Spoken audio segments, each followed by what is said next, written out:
시청자 여러분, JTBC 뉴스룸을 시작하겠습니다. 지금 국회에서는 오후 3시 반부터 시작된 조국 법무장관 후보자의 기자간담회가 진행되고 있습니다.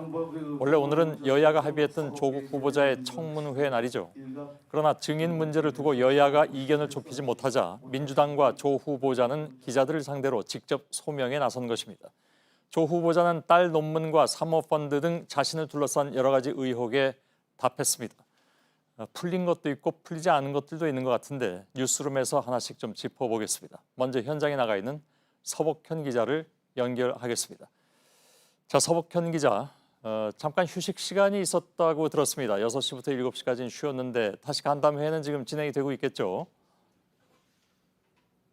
네, 제가 서 있는 곳이 기자간담회가 열리는 국회 246호 앞입니다. 저녁 7시부터 기자간담회가 다시 시작이 되고 있습니다.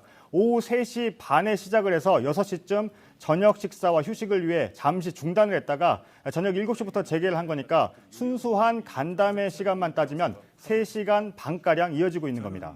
예. 자, 지금은 어떤 질문과 답변이 나오고 있습니까? 아까 쉬기 전에 시간의 것은 저희가 조금 이따 좀 정리를 하겠습니다만 지금은 어떤 얘기인가요?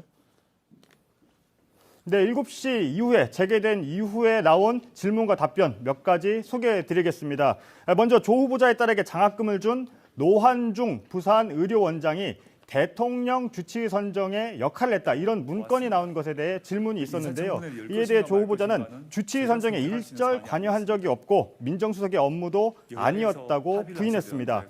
사모펀드 얘기도 나왔습니다. 조 후보자는 이 펀드가 가족을 중심으로 이루어졌다는 걸 투자한 시점에 알지 못했다고 했습니다. 그러니까 돈을 투자할 때 다른 구성원들이 누구였는지 알려주지 않았고 알려고 해도 불가능한 구조였다는 겁니다.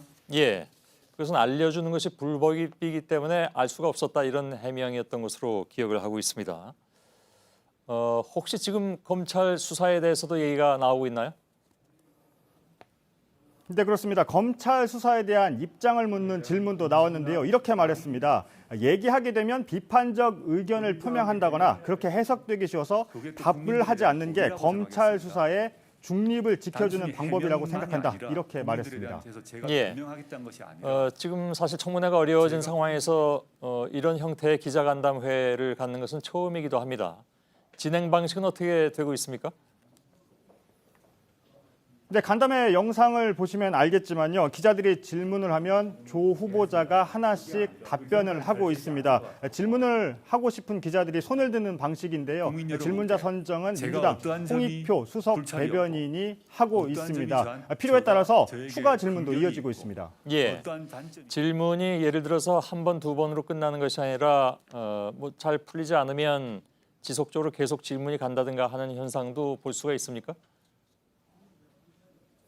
네, 그렇습니다. 한 기자가 질문을 했을 경우에 만약 조 후보자가 답변을 하지 않으면 본인이 질문했던 것을 다시 재차 묻는 경우도 있고요. 또 기자들이 물론 여러 사람에게 형평성에 맞춰서 질문 기회가 돌아가지만 한 사람이 두 번 할 수 있고 그렇게 비교적 자유로운 방식 속에서 진행이 되고 있습니다. 예, 그러면 기자들의 참여도는 어떻습니까? 물론 많이 모여 있긴 한 것 같은데.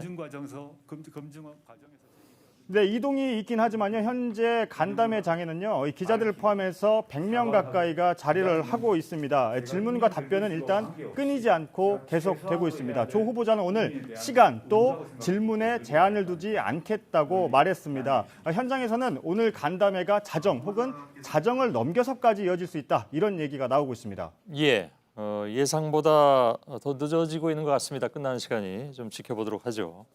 알겠습니다. 서복현 기자였습니다.